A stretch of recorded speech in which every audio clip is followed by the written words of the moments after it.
Hey, Highpoint family, it's Nicole Blanco. Today is December 4th, and our passage for today is Proverbs 17:22. It says, "A merry heart does good like medicine." Mary's excitement to be married. Mary couldn't believe her fortune. As she scrubbed the laundry, she couldn't help but think of her future. She was going to be married. He was a handsome, hard-working carpenter, and that meant that he could provide for her and their future family. Any woman would be honored to be his wife, but he chose her. As Mary had went about her day, she couldn't help but notice her face was beaming with joy and excitement, and everyone commented on it. The women at the well that morning had said that she looked bright and sunny. The merchants at the market were a little more friendly and seemed to be more pleasant as she stopped by their stands. Even the religious leaders in the square commented as she walked through. Mary heard one of them say, "A merry heart does good like medicine," and that young lady seems to brighten the whole village. Mary's heart was warmed as she thought about how Yahweh had blessed her so much. As a young woman in Jerusalem, she knew her future lay in marriage and raising children, and so much of her future relied on the husband she chose. Joseph, being such an exceptional young man, was more than Mary had ever dreamed of. She knew being married to him would be a safe choice because he would provide for her, take care of her, and give her a happy life. They wouldn't live an exciting life, but that was okay. She didn't need exciting.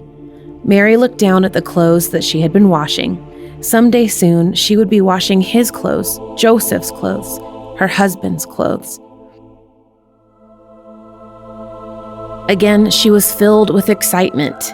Someday, she would even have children, maybe even a son. And how wonderful that would be, to hold her baby boy in her arms and to sing him to sleep, to cradle him when he is crying and whisper in his ear, "Don't worry, Mommy has you. Mommy will take care of you. Don't you worry." Someday, but not for a while. She wasn't even married yet, and she was already imagining a baby boy in her arms. She needed to slow down.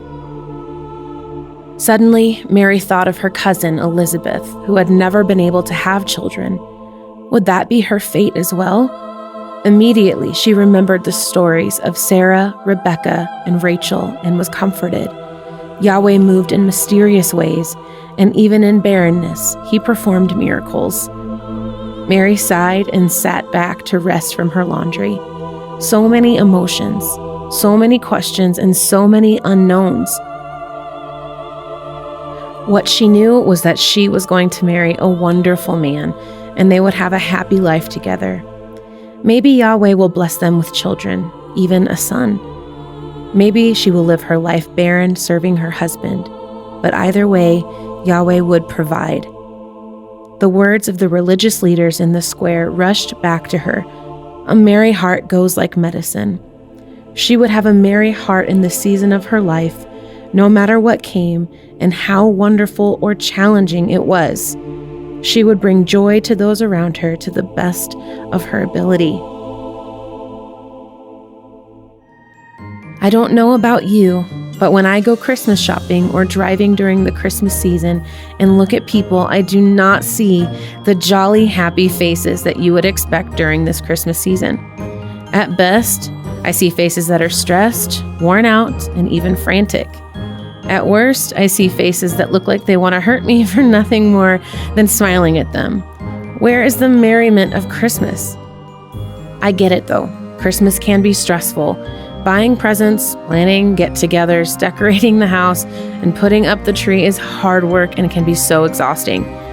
Add to that challenging family dynamics, separation, hurt and heartache, and being married during this time of year can be just another stressor. Let's be honest. When a cheerful Christmas lover crosses your path, are you filled with joy and happiness, or do you just want to turn and walk the other way? I think the reason we lose our merriment of the Christmas season is because we lose focus on what is most important. Instead of focusing on spending time with family, we focus on buying them gifts and cooking food for them. Instead of focusing on giving gifts out of our generosity, we focus on giving gifts out of obligation.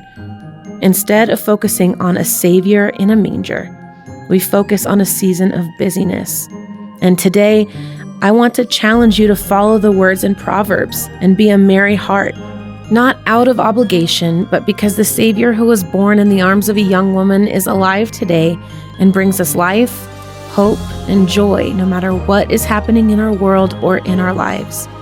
Do something nice for someone and smile while doing it.